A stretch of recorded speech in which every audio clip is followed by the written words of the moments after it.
نحمده ونصلي على رسوله الكريم اما بعد فاعوذ بالله من الشيطان الرجيم بسم الله الرحمن الرحيم ولا تقولوا لمن يقتل في سبيل الله اموات بل احياء ولكن لا تشعرون وَلَنَبْلُوَنَّكُمْ بِشَيْءٍ مِّنَ الْخَوْفِ وَالْجُوعِ وَنَقْصٍ مِّنَ الْأَمْوَالِ وَالْأَنفُسِ وَالثَّمَرَاتِ وَبَشِّرِ الصَّابِرِينَ الَّذِينَ إِذَا أَصَابَتْهُم مُّصِيبَةٌ قَالُوا إِنَّا لِلَّهِ وَإِنَّا إِلَيْهِ رَاجِعُونَ أُولَٰئِكَ عَلَيْهِمْ صَلَوَاتٌ مِّن رَّبِّهِمْ وَرَحْمَةٌ وَأُولَٰئِكَ هُمُ الْمُهْتَدُونَ صدق اللہ العظیم۔ رب اشرح لی صدری ویسر لی امری واحلل عقدۃ من لسانی یفقہوا قولی۔ اللہم ربنا الہمنا رشدنا واعذنا من شرور انفسنا، اللہم ارنا الحق حقا وارزقنا اتباعہ وارنا الباطل باطلا وارزقنا اجتنابہ، آمین یا رب العالمین۔ معزز حاضرین اور محترم ناظرین و سامعین، السلام علیکم ورحمۃ اللہ وبرکاتہ۔ آج ہماری سہ روزہ تقاریر کی آخری کڑی ہے۔ آپ کو یاد ہوگا کہ سب سے پہلے خطاب میں ہم نے قرآن کا فلسفہ شہادت سمجھا، قرآن مجید میں یہ اصطلاح کس معنی میں آئی ہے، اور اس کے ساتھ ہی امت مسلمہ کا فرض منصبی، وَكَذَلِكَ جَعَلْنَاكُمْ أُمَّةً وَسَطًا لِتَكُونُوا شُهَدَاءَ عَلَى النَّاسِ وَيَكُونَ الرَّسُولُ عَلَيْكُمْ شَهِيدًا۔ تو اللہ کے دین کو بالفعل قائم کرنے کے لیے، تاکہ نوع انسانی پر ایک ابدی حجت قائم ہو جائے کہ اللہ کا دین قابل عمل ہے، اسے قائم کیا جا سکتا ہے، اور یہ بہترین سماجی نظام ہے، پولیٹیکو سوشو اکنامک سسٹم اس سے بہتر آج تک چشم فلک نے نہیں دیکھا۔ یہ حجت قائم کرنے کے لیے جن حضرات نے اپنی جانوں کا نذرانہ پیش کر دیا، گویا کہ وہ اللہ کے گواہ قرار پائے، ان کے لیے لفظ شہید استعمال کیا گیا۔ دوسرے لیکچر میں آپ کو یاد ہوگا کہ ہم نے یہ بات سمجھنے کی کوشش کی کہ جب اللہ کا دین جزیرہ نماء عرب میں قائم ہو گیا، اور گویا کہ ہم کہہ سکتے ہیں کہ انقلاب محمدی علی صاحب الصلاۃ والسلام کی تکمیل ہو گئی، تو جیسے کہ ہر انقلاب کے ساتھ ہوتا ہے، اس کے بعد کچھ کاؤنٹر ریولوشنری موومنٹس شروع ہوئی۔ چنانچہ سب سے پہلے اندرون ملک عرب جھوٹے نبی کھڑے ہو گئے، نبوت کے جھوٹے دعوے دار، اور بہت سے لوگوں نے حکومت کو زکوٰۃ ادا کرنے سے انکار کر دیا، اور یہ فتنہ اتنا بڑا تھا کہ واقعہ یہ ہے کہ اگر اسے کرش نہ کر دیا جاتا تو انقلاب محمدی علی صاحب الصلاۃ والسلام اسی وقت ناکام ہو جاتا۔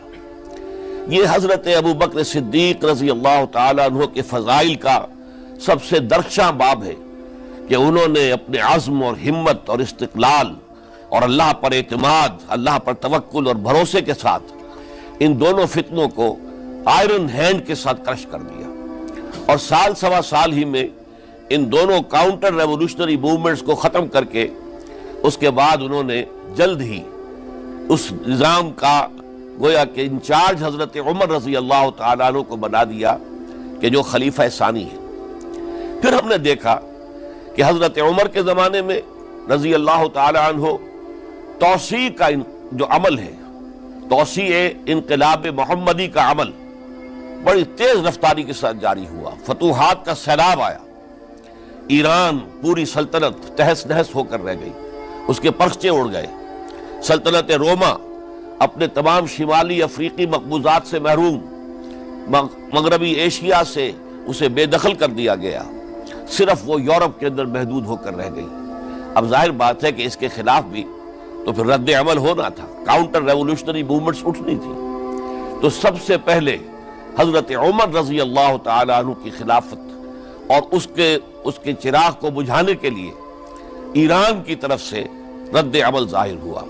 ہرموزان جو ایک بڑا ان کا جرنیل تھا، اس کی سازش اور ابو لولو فیروز کے ذریعے سے حضرت عمر رضی اللہ تعالیٰ عنہ کو شہید کر دیا گیا۔ سمجھا یہ گیا تھا کہ یہ ساری عمارت شاید اسی شخصیت کی بل پر کھڑی ہے، لہذا جب میدان سے حضرت عمر ہٹ جائیں گے تو یہ خلافت کی پوری عمارت جو ہے وہ زمین بوس ہو جائے گی۔ لیکن معلوم ہوا یہ عمارت محمد کی بنائی ہوئی تھی صلی اللہ علیہ وسلم۔ کھنڈر بتا رہے ہیں عمارت عظیم تھی، بڑی عظیم عمارت تھی جو حضور نے تعمیر کی تھی، لہذا حضرت عمر کی شہادت سے کوئی فرق واقع نہیں ہوا۔ حضرت عثمان رضی اللہ تعالیٰ عنہ آ گئے میدان میں، اور میں بتا چکا ہوں آپ کو کہ ان کے میں دور خلافت کے جو 12 سال ہیں ان میں سے پہلے 10 سال بالکل حضرت عمر فاروق رضی اللہ تعالیٰ عنہ کی خلافت کے دور کی مثال ہے۔ اسی تیزی کے ساتھ انقلاب جو ہے آگے بڑھ رہا تھا، فتوحات کا دائرہ پھیل رہا تھا، اور اندرون ملک پورا امن، سکون، اطمینان اور چین تھا۔ لیکن ان کی دور خلافت کے آخری دنوں میں اب یہودیوں کی طرف سے رد عمل اور ایک کاؤنٹر ریولوشنری موومنٹ عبداللہ ابن سبا کے ذریعے سے، کہ جس نے اسلام کا لبادہ اوڑھا اور منافقت کے پردے کے ساتھ وہ عالم اسلام میں داخل ہوا، اور اس نے چونکہ دیکھ لیا کہ پرانی چپقلش ہے، پرانی چشمک ہے جو قریش کے 2 بڑے قبیلوں کے مابین یا 2 بڑے گھرانوں کے مابین چلی آ رہی تھی، بنو ہاشم، بنو امیہ۔ تو پہلے 2 خلفاء جو تھے وہ نہ بنو ہاشم سے تھے نہ بنو امیہ سے تھے۔ حضرت ابو بکر صدیق بنو تیم سے تھے، حضرت عمر بنی عدی میں سے تھے، لیکن حضرت عثمان اب بنو امیہ میں سے تھے۔ اس کو انہوں نے گویا کہ دکھتی رگ بنا کر پکڑا اور پروپیگنڈا شروع کیا کہ خلافت تو بنو ہاشم کا حق ہے، کیونکہ حضور ہاشمی تھے صلی اللہ علیہ وسلم، تو گویا کہ عثمان غاصب ہیں رضی اللہ تعالی عنہ، بلکہ ان سے دونوں پہلو جو تھے حضرت عمر اور حضرت ابو بکر وہ بھی غاصب ہیں۔ اس کے ساتھ ہی فتنے کی مختلف شکلیں انہوں نے شروع کی۔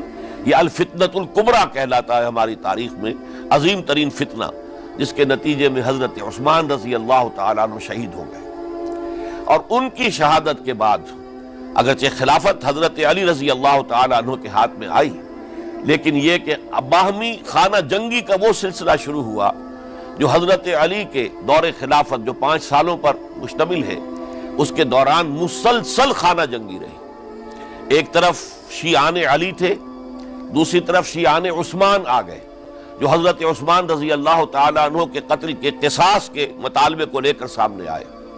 جنگ جمل ہوئی، ایک رات میں 10,000 مسلمان شہید ہوئے۔ جنگ صفین میں 74,000 مسلمان شہید ہوئے۔ جنگ نہروان میں پھر 4,000 مسلمان شہید ہوئے۔ یہ شہادتیں جو چل رہی تھی، یہ کس لیے چل رہی تھی کہ جو بھی عمارت خلافت کی قائم ہوئی تھی اب اسے قائم رکھا جائے، اغیار کی طرف سے جو سازشیں ہو رہی ہیں، جو حملے ہو رہے ہیں، اسے ختم کرنے کے لیے ان کا مقابلہ کیا جائے۔ تو یہ اور اس کا یہ دور ختم ہوتا ہے حضرت علی کی شہادت پر رضی اللہ تعالی عنہ۔ اور یہ بات نوٹ کر لیجئے کہ حضرت علی کو شہید کرنے والے وہ خارجی تھے۔ عبد الرحمن ابن ملجم خارجی طبقے سے تعلق رکھتا تھا، جو پہلے حضرت علی کے لشکر میں شامل تھے، لیکن جب حضرت علی نے رضی اللہ تعالی عنہ تحکیم اور ثالثی کی تجویز قبول کر لی تو وہ ناراض ہو گئے کہ اللہ تعالیٰ ہی ہے حاکم اور حکم، ان الحکم الا للہ، یہ انسانوں کو حکم کیوں بنا لیا گیا؟ اور اس میں اتنی شدت اختیار کی کہ وہ علیحدہ ہو گئے، اس لیے انہیں خوارج کہا گیا۔ انہوں نے رائے یہ قائم کر لی جو مسلمان کبھی کوئی گناہ کبیرہ کا ارتکاب کرے گا وہ کافر قرار پائے گا، جب کافر ہوگا تو گویا کہ مرتد ہے تو واجب القتل، اس کا مال، اس کی عزت سب مباح ہے۔ یہ ہمارا سب سے پہلا گمراہ ترین فرقہ تھا۔ انہی میں سے 3 افراد نے بیٹھ کر اسکیم بنائی کہ یہ 3 افراد ایسے ہیں کہ جن کو اگر میدان سے ہٹا دیا جائے تو شاید مسلمانوں کی باہمی خانہ جنگی ختم ہو جائے اور مسلمان پھر کسی ایک خلیفہ پر راضی ہو جائیں، اور یہ تینوں کافر ہیں، معاذ اللہ ثم معاذ اللہ۔ حضرت علی کافر ہیں، ان کو قتل کرنے کی ذمہ داری عبد الرحمن ابن ملجم نے لی۔ حضرت معاویہ قاتل ہیں، ان کے لیے کسی اور کو اسائن کیا گیا۔ عمرو بن العاص قاسم ہیں، ان کے لیے کسی اور کو اسائنمنٹ دی گئی۔ ہوا یہ کہ حضرت عمرو بن العاص وہ تو اس روز فجر کی نماز میں آئے نہیں، ان کی جگہ جو امام تھا وہ شہید کر دیا گیا۔ حضرت معاویہ رضی اللہ تعالی عنہ ان پر وار اوچھا پڑا، زخمی تو ہوئے لیکن یہ کہ پھر تندرست ہو گئے۔ حضرت علی رضی اللہ تعالی عنہ پر بہت کاری وار ہوا اور حضرت علی رضی اللہ تعالی عنہ کی شہادت سن 35 ہجری میں ہو گئی۔ یہ جو خلافت راشدہ کا اختتام یا تو سن 35 ہجری میں حضرت علی کی شہادت سے سمجھا جائے گا، یا میری ذاتی رائے ہے کہ نہیں، اس میں حضرت حسن کا دور خلافت بھی شامل ہونا چاہیے۔ حضرت حسن کو کسی نے نامزد نہیں کیا تھا، نہ انہوں نے اپنی امیدواری کے ساتھ اپنے طاقت کے بل پر خلافت حاصل کی تھی، بلکہ حضرت علی سے جب یہ کہا گیا تھا کہ کیا ہم آپ کے بیٹے حسن کے ہاتھ پر بیعت کر لیں، تو انہوں نے فرمایا تھا کہ میں نہ تمہیں روکتا ہوں نہ حکم دیتا ہوں، یہ تمہارا معاملہ ہے، تم جسے مناسب سمجھو اس کے ہاتھ پر بیعت کر لو۔ حضرت حسن رضی اللہ تعالیٰ عنہ نے جن کے ہاتھ پر جو بیعت ہوئی، اب معاملہ یہ ہو گیا کہ امیر معاویہ رضی اللہ تعالیٰ عنہ وہ ایک لشکر لے کر شام سے چلے۔ حضرت حسن 50,000 آدمیوں کے ساتھ ادھر سے نکلے، لیکن یہ ہے کہ انہیں محسوس ہو گیا تھا کہ میرے ساتھیوں میں ایسا فسادی عنصر بھی موجود ہے جو عبداللہ ابن سبا کے ساتھیوں میں سے، کہ وہ کسی اچھے کام کو پسند نہیں کرتا، لہذا انہوں نے پھر صلح کی پیشکش کی۔ حضرت معاویہ کو پیغام بھیجا کہ میں مصالحت چاہتا ہوں، بتائیے شرائط کیا ہیں۔ حضرت معاویہ نے بلینک پیپر بھیج دیا، سادہ کاغذ، کہ آپ جو شرائط چاہیں اس پر لکھ دیں، وہ مجھے قبول ہو گئے۔ حضرت حسن نے رضی اللہ تعالیٰ عنہ شرائط لکھ دی، حضرت معاویہ نے قبول کر لی، تو حضرت حسن دستبردار ہو گئے خلافت کے دعوے سے، اور اس کے بعد پھر حضرت امیر معاویہ کی خلافت کی بیعت کی گئی۔ اس سے پہلے انہوں نے خلافت کی بیعت نہیں لی تھی۔ یہ ہے سن 41 ہجری، اور اسے عام الجماع کہا جاتا ہے، یعنی یہ اختتام ہے مسلمانوں کی خانہ جنگی کے دور کا۔ پھر جمعیت ایک ہو گئی، پھر عالم اسلام متحد ہو گیا، اب پورا کا پورا عالم اسلام حضرت امیر معاویہ کے زیر خلافت تھا۔ اور حضرت امیر معاویہ کون ہے؟ وہ خود ایک صحابی رسول ہے، جلیل القدر صحابی رسول ہیں، اور آپ کو میں نے کل بھی بتایا تھا کہ حضرت معاویہ رضی اللہ تعالیٰ عنہ کی ایک ہمشیرہ ام حبیبہ رضی اللہ تعالیٰ عنہ حضور کے ازواج مطہرات میں سے ہیں، تو حضور کے گویا کے برادر نسبتی ہوئے۔ جو چند لوگ جو وحی کے لکھنے پر جو کاتبین وحی جو حضور نے مقرر کیے تھے، ان میں سے ایک حضرت معاویہ بھی ہے۔ پھر حضرت معاویہ کے لیے حضور کی دعا ہمیں ملتی ہے، اللہم اجعلہ ہادیا مہدیا، اے اللہ اسے ہادی ہدایت دینے والا بنا دے اور مہدی بنا دے جو ہدایت یافتہ ہو۔ تو یہ ان کی شان ہے۔ اور پھر یہ کہ ان کے زمانے میں جب عالم اسلام متحد ہو گیا، داخلی خلفشار ختم ہو گیا، تو فتوحات کا سلسلہ بھی دوبارہ جاری ہو گیا۔ حضرت علی رضی اللہ تعالیٰ عنہ کے 5 سالہ دور خلافت میں کوئی توسیع نہیں ہو سکی تھی دارالاسلام کی، کوئی مزید علاقے جو ہیں سلطنت اسلامی میں شامل نہیں کیے جا سکے تھے، اس لیے کہ سارا معاملہ تو داخلی خلفشار کا تھا۔ جو خانہ جنگی ہو رہی تھی، ایک دوسرے کی تیروں اور تلواروں اور نیزوں سے 1 لاکھ کے قریب مسلمان ختم ہو گئے تھے، تو اندر سے گویا کہ موشن ٹوٹ گیا اس سیلاب کا۔ تو سیلاب پھر دوبارہ جب امت جمع ہو گئی عام الجماع کے بعد، تو حضرت معاویہ رضی اللہ تعالیٰ عنہ ان کا دور خلافت اب 20 برس ہے، اندازہ کیجئے، یہ پورے 20 برس کوئی اندرونی خلفشار نہیں ہوا، کوئی جھگڑا نہیں ہوا، کوئی فساد نہیں ہوا، بلکہ جو فتوحات کا دائرہ تھا شروع ہو گیا۔ مکران اور سندھ کے علاقے فتح ہوئے، کابل اور یہ افغانستان کا علاقہ فتح ہوا، ترکستان کے علاقوں کے اندر پیش قدمی ہوئی، ادھر یہ کہ قیصر سلطنت روما کا اس کے مرکزی شہر قسطنطنیہ پر حملہ کیا گیا، جس کے لیے کہ حضور کی حدیث موجود تھی پیشن گوئی کے طور پر، اول جیش یغزو مدینۃ القیصر مغفورون لہم۔ حضور نے فرمایا تھا کہ جو پہلا لشکر قیصر کے شہر پر حملہ کرے گا تو وہ سب کے سب وہ مغفرت پا جائیں گے، اللہ تعالیٰ ان کی مغفرت فرما دے گا۔ اگرچہ کامیابی نہیں ہوئی، لیکن اس پیشن گوئی کی وجہ سے آپ کو معلوم ہے کہ حضرت ایوب رضی اللہ تعالی عنہ ان کو بھی اس پیشن گوئی کی وجہ سے، حالانکہ 90 برس سے اوپر عمر تھی، لیکن وہ بھی کہا انہوں نے کہ میں بھی اس میں جانا چاہتا ہوں، چنانچہ اس لشکر میں گئے، وہی فوت ہوئے۔ بہرحال یہ سارے کارنامے اپنی جگہ پر، امن و امان اپنی جگہ پر، اس کے باوجود اہل سنت والجماعت حضرت معاویہ کے دور خلافت کو خلافت راشدہ میں شامل نہیں سمجھتے۔ اس کی وجہ کیا ہے؟ خلافت راشدہ کی شرط اولین قرآن مجید کے حکم کے مطابق امرہم شورا بینہم، مسلمانوں کے باہمی معاملات باہمی مشورے سے طے پاتے ہیں۔ حضرت ابوبکر صدیق رضی اللہ تعالیٰ عنہ سقیفہ بنی سعدہ کے اندر مشورے کے بعد ان کو منتخب کیا گیا اور ان کے ہاتھ پر بیعت ہوئی۔ حضرت عمر رضی اللہ تعالیٰ عنہ کو حضرت ابوبکر نے مسلمانوں سے مشورہ کر کے پھر نامزد کیا۔ حضرت عثمان کے لیے حضرت عمر رضی اللہ تعالیٰ عنہ نے اپنے جانشین کے لیے 6 افراد پر مشتمل کمیٹی بنا دی، جو بڑے سے بڑے جو اصحاب جو جن کے بارے میں کہا گیا ہے کہ جن کو دنیا ہی میں بشارت دے دی گئی تھی، جو عشرہ مبشرہ میں سے جو باقی تھے، ان کے اوپر مشتمل کمیٹی بنا دی کہ آپ لوگ طے کر لیں اور اپنے سے کسی ایک پر جمع ہو جائیں۔ اس اعتبار سے حضرت علی کے ہاتھ پر بھی جو بیعت ہوئی ہے تو وہ اہل مدینہ کے دباؤ پر ہوئی ہے، ان کے مطالبے پر ہوئی ہے۔ حضرت علی خود جو ہے وہ خلافت کے مدعی نہیں تھے بلکہ انکار کرتے رہے، چونکہ فتنے کا دور تھا۔ حضرت عثمان شہید ہوئے تھے، مسلمانوں کے دل زخمی تھے۔ اس حالت میں وہ سمجھتے تھے کہ اگر میں یہ خلافت جو ہے اپنے ہاتھ میں لے لوں گا تو ہو سکتا ہے کہ اس کا حق ادا نہ کر سکوں، لیکن یہ کہ جب انہوں نے دیکھا کوئی اور بھی تیار نہیں، طلحہ بھی تیار نہیں، زبیر بھی تیار نہیں، تو آخر مسلمانوں کو بغیر امارت کے چھوڑا تو نہیں جا سکتا، تو حضرت علی نے وہ قبول کر لی۔ حضرت حسن کے بارے میں بتا چکا ہوں کہ ان کے بارے میں لوگوں نے کہا تو حضرت علی نے فرمایا میں نہ حکم دیتا ہوں نہ روکتا ہوں۔ لیکن حضرت امیر معاویہ رضی اللہ تعالیٰ عنہ صحابی بھی ہے، حضور کے قرابت دار بھی ہے، کاتبین وحی میں سے بھی ہے، پھر ان کا دور حکومت امن، سکون، اطمینان ہر طرح سے جو ہے 20 برس تک کوئی داخلی خلفشات نہیں ہوا، کوئی فساد نہیں ہوا، کوئی باہمی جنگ و جدل نہیں ہوا، بلکہ فتوحات کا دائرہ آگے بڑھا۔ اس کے باوجود چونکہ انہوں نے طاقت سے خلافت حاصل کی، لہذا ان کے دور خلافت کو ہم خلافت راشدہ میں تسلیم نہیں کرتے، حالانکہ وہ خود راشد ہیں، اس لیے کہ تمام صحابہ کرام کے بارے میں سورہ حجرات میں فرمایا وَلَكِنَّ اللَّهَ حَبَّبَ إِلَيْكُمُ الْإِيمَانَ وَزَيَّنَهُ فِي قُلُوبِكُمْ وَكَرَّهَ إِلَيْكُمُ الْكُفْرَ وَالْفُسُوقَ وَالْعِصْيَانَ أُولَٰئِكَ هُمُ الرَّاشِدُونَ۔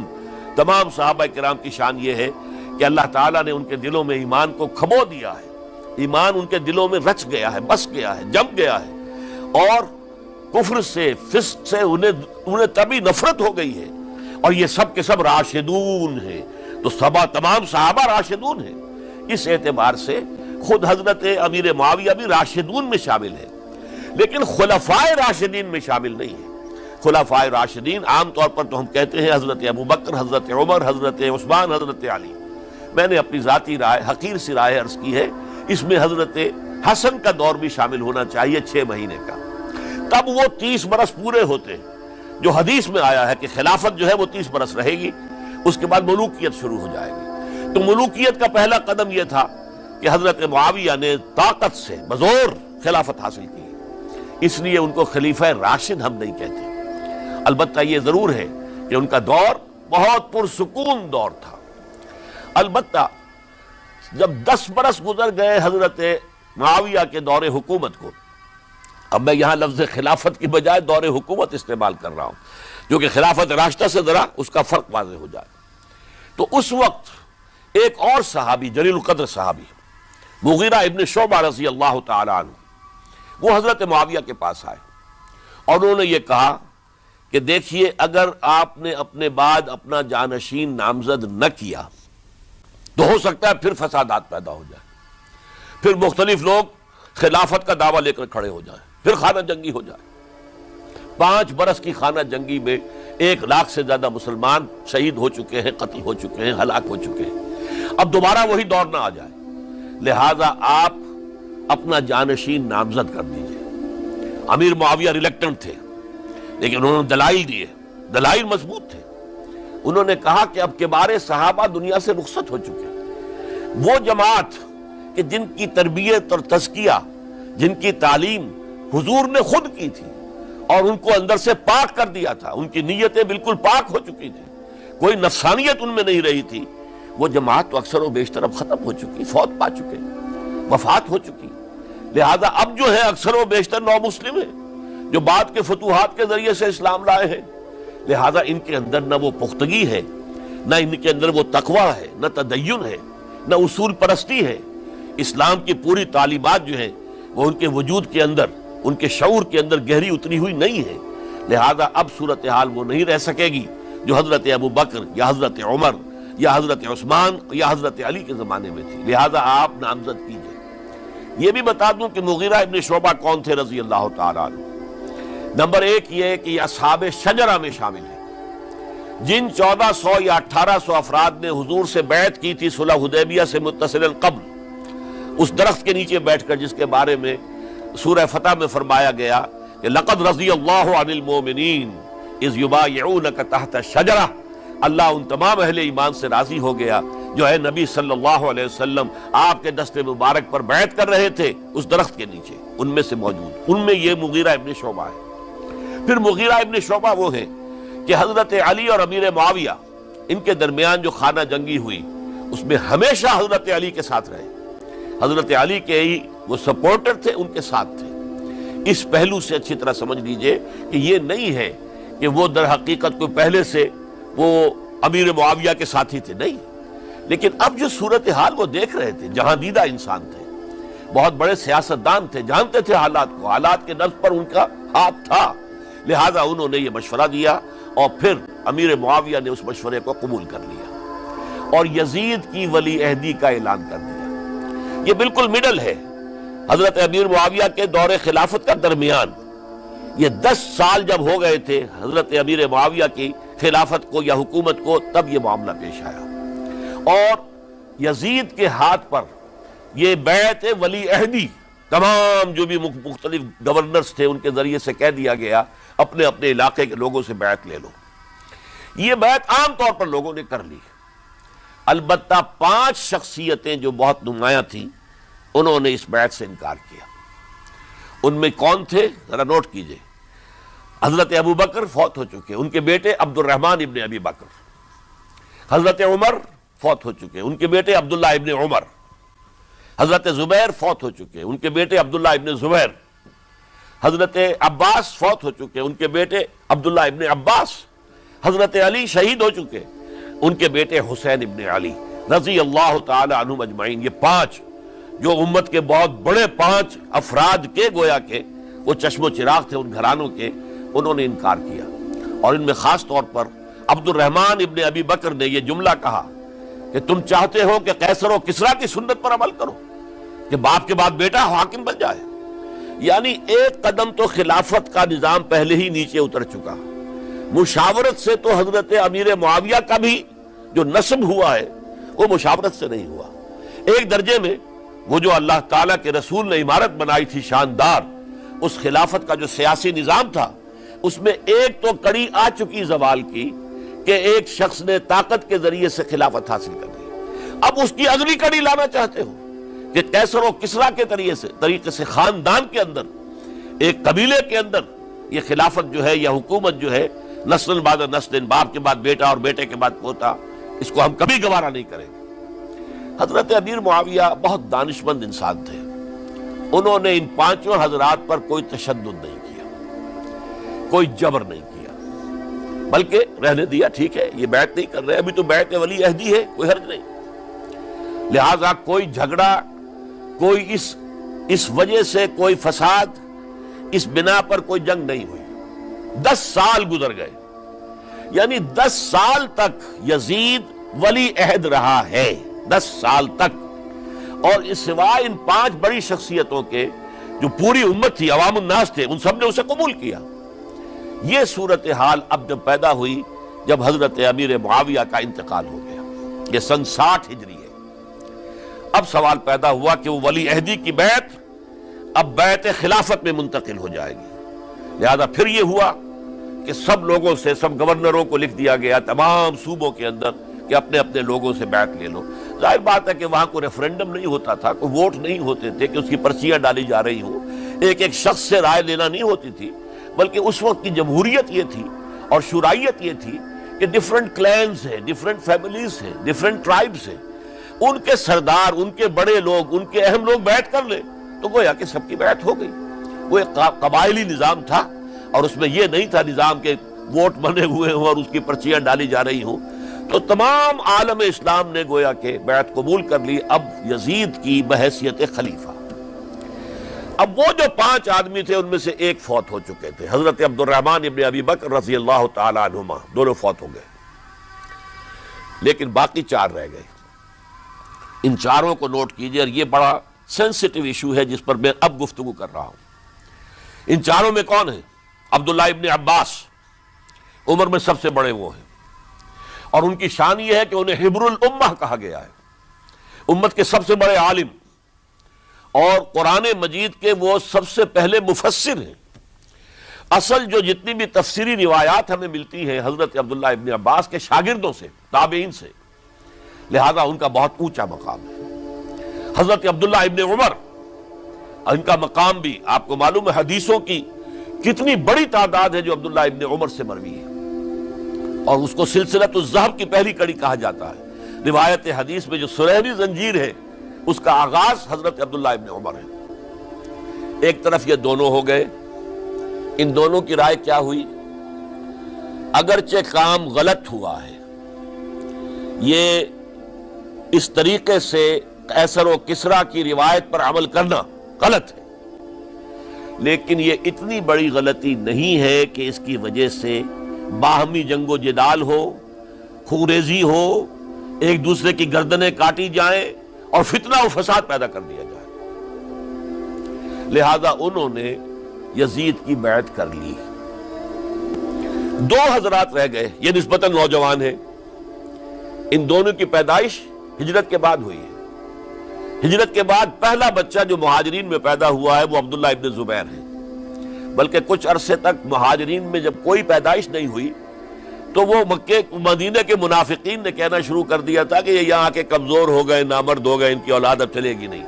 تو عبداللہ ابن زبیر جب پیدا ہوئے، اور آپ کو معلوم ہونا چاہیے وہ حضرت ابوبکر صدیق کے نواسے ہیں، حضرت عائشہ صدیقہ کے ہمشیرہ حضرت اسماء کے بیٹے ہیں عبداللہ ابن زبیر، اور زبیر بہت شجاع، بہت ہی بہادر انسان تھے۔ تو عبداللہ ابن زبیر کے اندر بھی وہی کیفیات تھی۔ انہوں نے کہا نہیں، اس غلطی کو ہم برداشت نہیں کریں گے، خونریزی ہوتی ہے تو ہو، لیکن ہم اسلامی نظام کو نیچے اترتا ہوا نہیں دیکھ سکتے۔ جیسے کبھی حضرت ابوبکر نے فرمایا تھا ایبدل الدین وانا حی، کیا دین میں ترمیم اور تنسیخ کر دی جائے گی؟ دین کو بدل دیا جائے گا، دین میں تحریف کر دی جائے گی جبکہ میں ابھی زندہ ہوں؟ میں جیتے جی یہ نہیں ہونے دوں گا۔ حضرت عبداللہ ابن زبیر کی یہ رائے ہوئی، وی ہیو ٹو چیلنج، ہم مقابلہ کریں گے، ہم اسے پیسیولی قبول نہیں کریں گے۔ انہوں نے بیعت سے انکار کیا اور مدینہ چھوڑ کر مکے جا کر حرم کے اندر پناہ گزین ہو گئے۔ یہی معاملہ حضرت حسین ابن علی رضی اللہ تعالی عنہما کا تھا، وہ بھی نہایت شجاع، نہایت جری، نہایت بہادر۔ انہوں نے بھی کہا کہ یہ غلط قیصر و کسریٰ کی روایت جو شروع ہو رہی ہے اسے ہم نے ریزسٹ کرنا ہے اور اسے ہم آگے نہیں چلنے دیں گے۔ ان پر بھی جب دباؤ ڈالا گیا کہ بیعت کرو تو وہ کچھ وقت مانگ کر، کہ دیکھیے میں ایسا شخص نہیں ہوں کہ تنہائی میں علیحدہ کمرے میں بیٹھ کر بیعت کروں، جب عمومی بیعت لوگے تم سب سے تو میں بھی آ جاؤں گا، اس وقت لوگ فیصلہ کریں گے۔ تو بس اس وجہ سے پھر وہ گورنر جو تھا اس وقت مدینے کا، اس سے اجازت لے کر آ گئے اور راتوں رات وہاں سے نکل کر وہ بھی مکے پہنچ گئے۔ تو اب یہ 4 جو ہیں 2 گروہوں میں تقسیم ہو گئے، 2+2۔ 2 کی رائے یہ ہوئی کہ بات غلط ہے، لیکن اس کی بنا پر خونریزی، جنگ و جدال، جنگ آپس میں خونریزی کرنا یہ صحیح نہیں ہے، بلکہ مصلحت اس میں ہے کہ اس کو قبول کر لیا جائے۔ پھر اللہ تعالیٰ کو بہتر حالات پیدا کرے گا اس کے ذریعے سے، تعلیم کے ذریعے، تلقین کے ذریعے سے، جیسے نبی اکرم صلی اللہ علیہ وسلم نے اتنا عظیم انقلاب برپا کیا تھا۔ ہم کوشش کریں گے کہ نظام حکومت کی اصلاح ہو جائے، لیکن اس وقت اگر ہم اڑ گئے تو پھر گویا کہ خونریزی اور فساد اور باہمی جو جنگ ہے وہ شروع ہو جائے گی۔ اور 2 حضرات کی رائے ہوئی کہ نہیں، ہمیں ہر صورت میں ریزسٹ کرنا ہے، خونریزی ہوتی ہے تو ہو، ہمیں جانیں دینی پڑتی ہے تو دیں گے، ہم شہادت قبول کریں گے، لیکن اس غلطی کو قبول نہیں کر سکتے۔ تو میں اس کے لیے عرض کر رہا ہوں، یہ تیسری شہادتوں کا جو دور شروع ہوا ہے، پہلا شہادتوں کا دور حضور کا دور، دین کو قائم کرنے کی جد و جہد میں جنہوں نے جانیں دی ہیں۔ دوسرا دور اس دین کے خلاف جو کاؤنٹر ریولوشنری موومنٹس آئی ہیں ان کو رفع کرنے کے لیے جانے دینا. ہزاروں صحابہ کی جانیں اس میں بھی گئی ہیں. مسیلمہ ابن کذاب ہو یا مانعین زکوٰۃ ہو، ان کے خلاف جو جہاد ہوا. پھر ظاہر بات ہے کہ حضرت عثمان رضی اللہ تعالیٰ عنہ کے بعد جو فساد ہوا وہ شہادتیں کیا تھی؟ اس دین کے نظام کو قائم رکھنے کے لیے انٹیکٹ رہے، دشمن اس کے اندر رکھنے ڈالنے میں کامیاب نہ ہو جائے. اب تیسرا دور وہ آ رہا ہے کہ جبکہ داخلی طور پر اس نظام خلافت کے اندر زوال شروع ہو رہا ہے، اس زوال کو روکنے کے لیے کہ وہ اپنی اصل جو خلافت کا نظام اللہ نے اور اس کے رسول نے دیا ہے اس کی بنیاد پر قائم رہے، لہذا ہم ریزسٹ کریں گے اس تبدیلی کو اور میدان میں آ کر مقابلہ کریں گے. یہ حضرت عبداللہ ابن زبیر رضی اللہ تعالی عنہما اور حسین ابن علی رضی اللہ تعالی عنہما، اب ان دونوں میں ایک اختلاف ہوا. حضرت عبداللہ ابن زبیر کی رائے یہ تھی کہ یہ مکہ ہے، یہ اللہ کا گھر ہے، یہ حرم ہے، اور یہاں کے لوگ بہت سے برے اثرات سے ابھی تک بچے ہوئے ہیں، پاک ہیں، لہذا ہمیں یہاں رہنا چاہیے. اس کو مرکز بنا کر ظاہر بات ہے اسی مکے سے محمد الرسول اللہ صلی اللہ علیہ وسلم نے دعوت شروع کی تھی، وہیں سے وہ پھیل کر جو ہے ایک عظیم انقلاب کی شکل اس نے اختیار کی تھی، ایک عظیم مملکت جو ہے حضور چھوڑ کر گئے تھے. تو ہمیں مکے میں رہ کر ہی اپنی تحریک شروع کرنی چاہیے. لیکن ادھر حضرت علی کے پاس پیغام آ رہے تھے کوفے سے. کوفہ چونکہ حضرت حسین کے پاس پیغام آ رہے تھے کوفے سے، چونکہ کوفے کو حضرت علی نے دارالخلافہ بنا لیا تھا اور وہاں سمجھا جاتا تھا کہ حضرت علی کے ہمدرد اور حضرت شیعان علی جنہیں ہم کہیں ان کے ساتھی ہم خیال یہ لوگ ہیں کثرت کے ساتھ. اور وہاں سے اب خطوط کا تانتا شروع ہو گیا، آپ یہاں آئیے، ہم بےتاب ہیں، آپ کا استقبال کریں گے، آپ کے ہاتھ پر بیعت کریں گے، تاکہ یہ جو قیصر و کسریٰ کی سنت شروع ہو رہی ہے اس کو روکا جا سکے. وہ تانتا بندھا ہوا ہے خطوط کا. تو حضرت حسین رضی اللہ تعالیٰ عنہ نے فیصلہ کر لیا کہ میں کوفے جاؤں گا.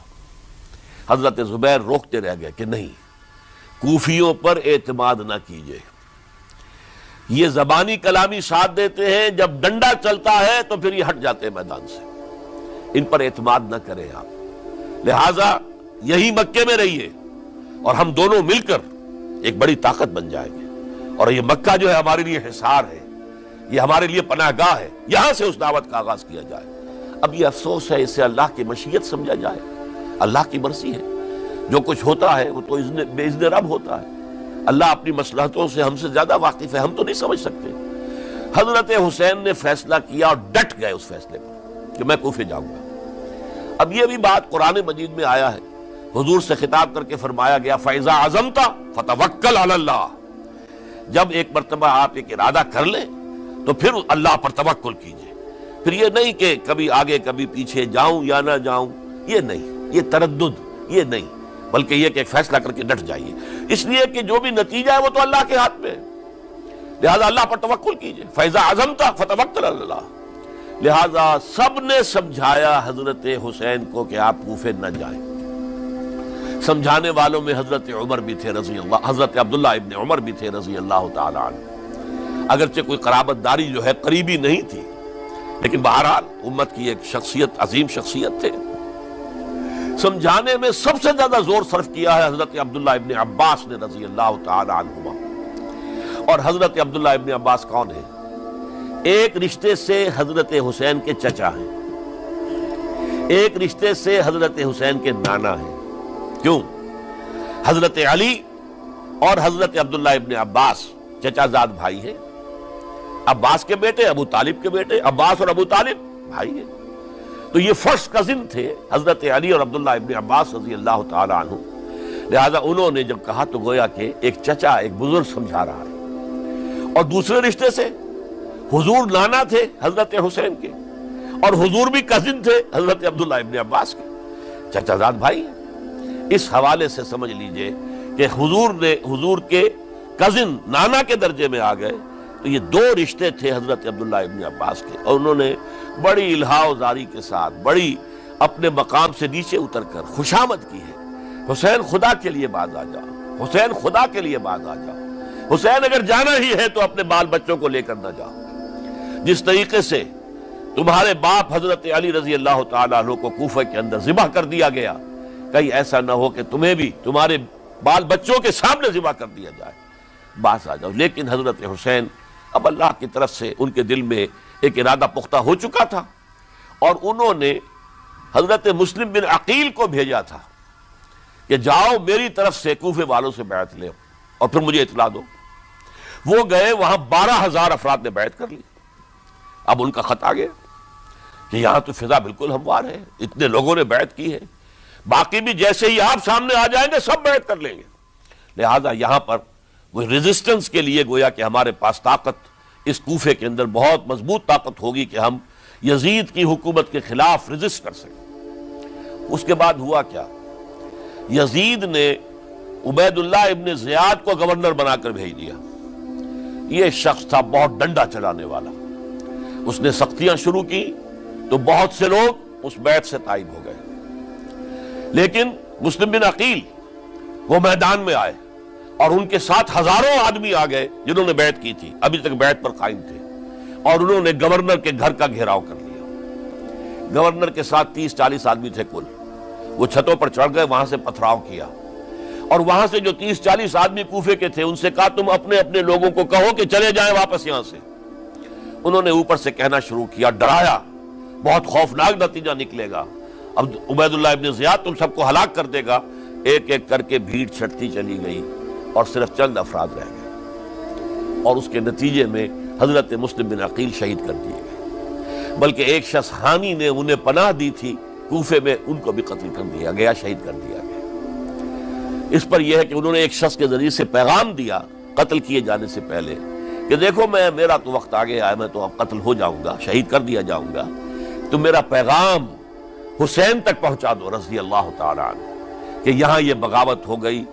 لوگوں نے، کوفیوں نے، الکوفی لا یوفی، کوفی جو ہے وہ پورا نہیں کرتا اپنے عہد کو اور وفا کو، اس کا ایک ثبوت ہمیں مل گیا ہے، یہ سب کے سب منحرف ہو گئے بیعت سے، آپ جہاں تک آ گئے وہاں سے واپس چلے جائیے۔ جب حضرت حسین کے پاس یہ پیغام پہنچا اور انہوں نے ارادہ کیا کہ ٹھیک ہے یہ تو حالات بدل گئے، لہذا واپس چلنا چاہیے، شاید عبداللہ ابن زبیر کی رائے ہی صحیح ہے، ہمیں مکے ہی میں بیٹھ کر کام کرنا چاہیے، لیکن اب جو ہے عرب کا ایک خاص مزاج ہے۔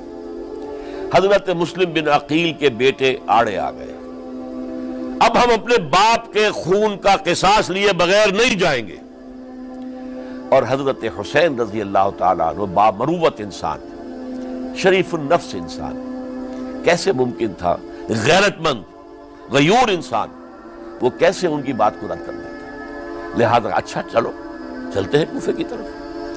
آگے بڑھتے چلے گئے، کربلا میں پہنچ گئے، جو کچھ وہاں ہوا ہے پھر آپ کو معلوم ہے۔ اس میں یہ بات ہے پہلے 1000 کا لشکر بھیجا تھا عبید اللہ ابن زیاد نے، اس پر حضرت حسین رضی اللہ تعالیٰ عنہ نے جو باتیں کہیں وہ کچھ اثر انداز ہو گئے۔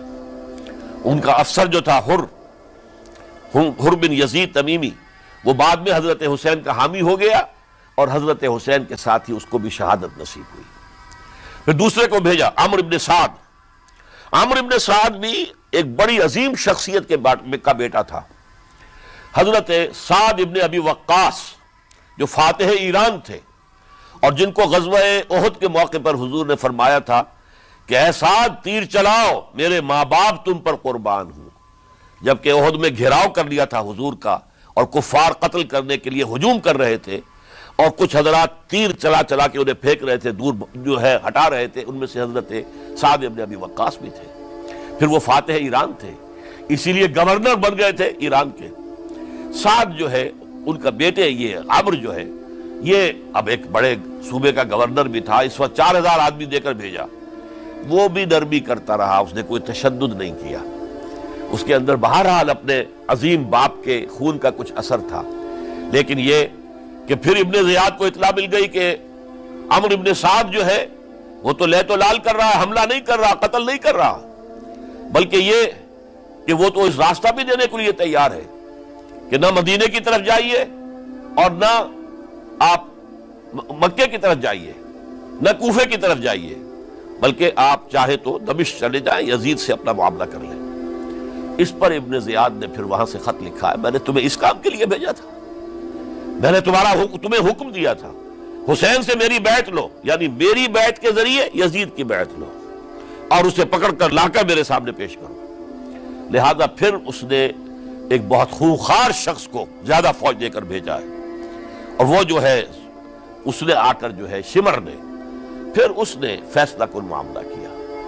حضرت حسین رضی اللہ تعالیٰ عنہ نے ان دنوں میں جو وہاں گزرے ہیں، جتنے بھی کوفی آئے ہوئے تھے نا، اکثر و بیشتر تو کوفے کے لوگ تھے، ان سے کہا کہ میں خود نہیں آیا، تم نے مجھے بلایا تھا، اے فلاں ابن فلاں کیا تم نے مجھے خط نہیں لکھا تھا کہ آؤ؟ اے فلاں ابن فلاں کیا تم نے مجھے پیغام نہیں بھیجا تھا کہ یہاں تشریف لائیے؟ اور دیکھو میرے پاس تمہارے خطوط موجود ہیں۔ وہ ایک تھیلا جس میں کہ خطوط ہے وہ بھی لا کے میدان میں رکھ دیا۔ یہ حضرت حسین رضی اللہ تعالیٰ عنہ کی شرافت اور اپنی صاف دلی، کوئی اس کے اندر عیاری نہیں تھی ان کے اندر، معاذ اللہ ثم معاذ اللہ، لیکن یہ کہ اس کا نتیجہ اچھا نہیں نکلا۔ نتیجہ کیا نکلا؟ اب انہیں پتا چل گیا کوفیوں کو، اگر اب حسین زندہ دمشق پہنچ گئے یزید کے پاس تو یہ ہم سب کا بھاڑا پھوڑ دیں گے، ہماری شامت آ جائے گی، لہذا اب تو کسی صورت انہیں زندہ نہیں رہنے دینا۔ یہ ایک بڑا اہم واقعہ نوٹ کر لیجیے اس کو، اس لیے کہ حضرت حسین نے ایک ایک کا نام لے کر، اے فلاں ابن فلاں، اے فلاں ابن فلاں، اے فلاں ابن فلاں کیا تم نے خط نہیں لکھا تھا؟ کیا تمہارا پیغام نہیں تھا؟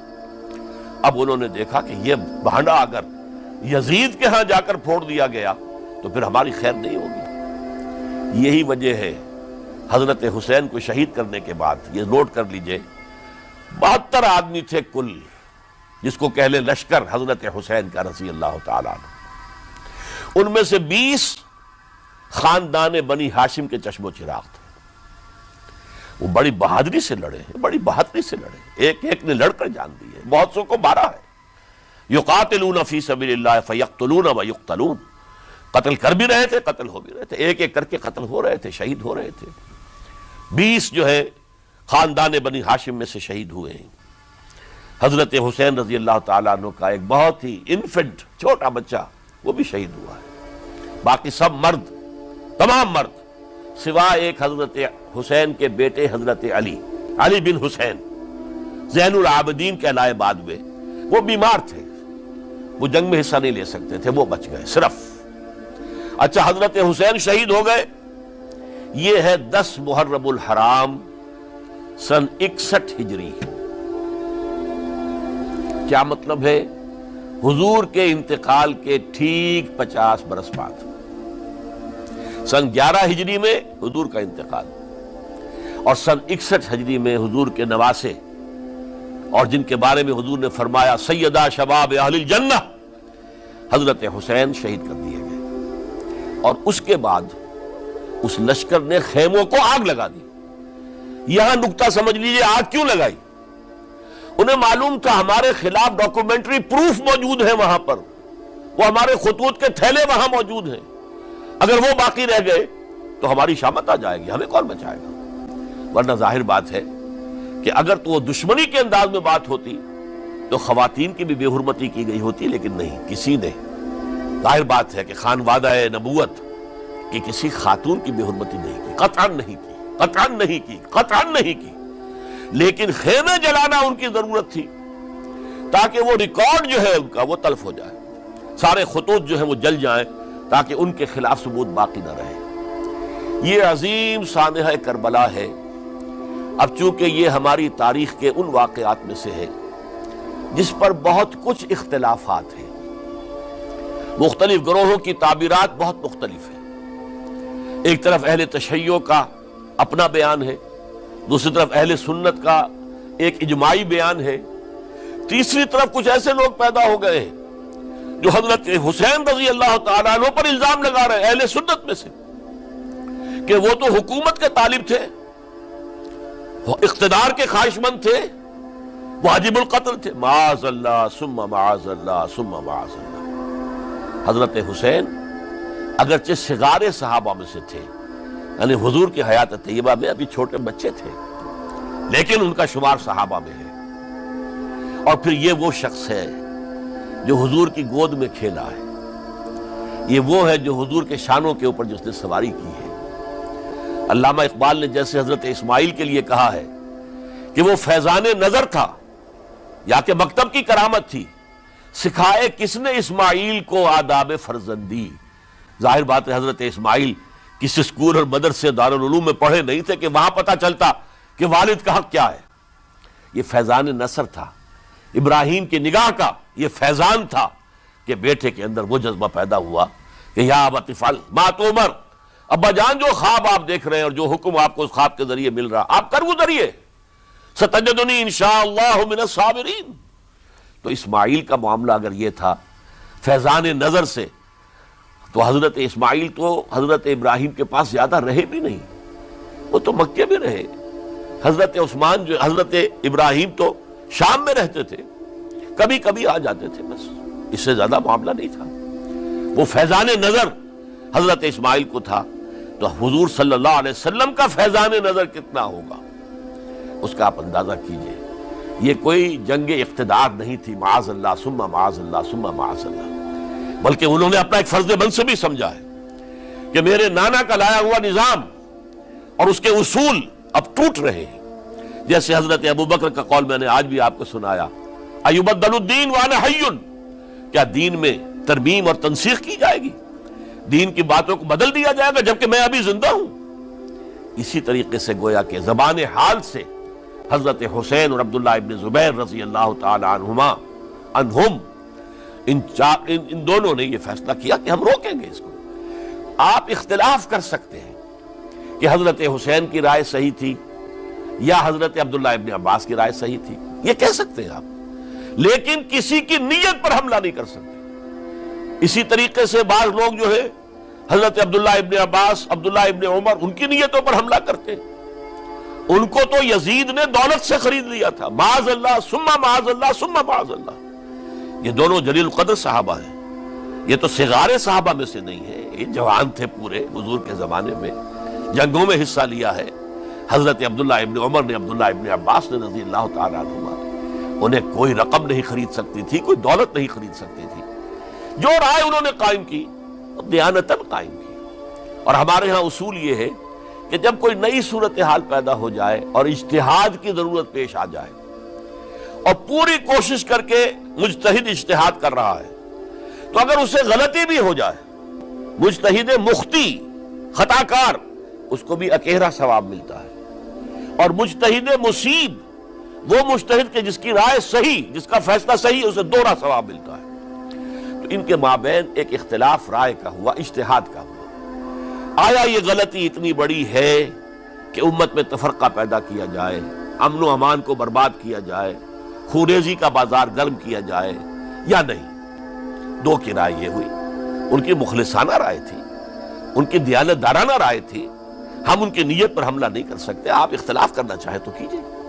اسی طرح حضرت عبداللہ ابن زبیر اور حضرت حسین ابن علی رضی اللہ تعالی عنہ، ظاہر بات ہے کہ ان کا بھی ایک اجتہادی رائے تھی کہ نہیں، یہ دین کے نظام کے اندر بہت بڑا رکھنا پڑ رہا ہے، یہ تو اب قیصر و کسریٰ کی سنت شروع ہو رہی ہے، یہ اسلام کے دین کے اوپر طریقہ نہیں، عمل نہیں ہو رہا ہے، تو ہم اسے اپنی جانوں کا نذرانہ دے کر بھی اسے روکیں گے، روکنے کی کوشش کریں گے، رکے نہ رکے ہم اپنی جانیں دے دیں گے۔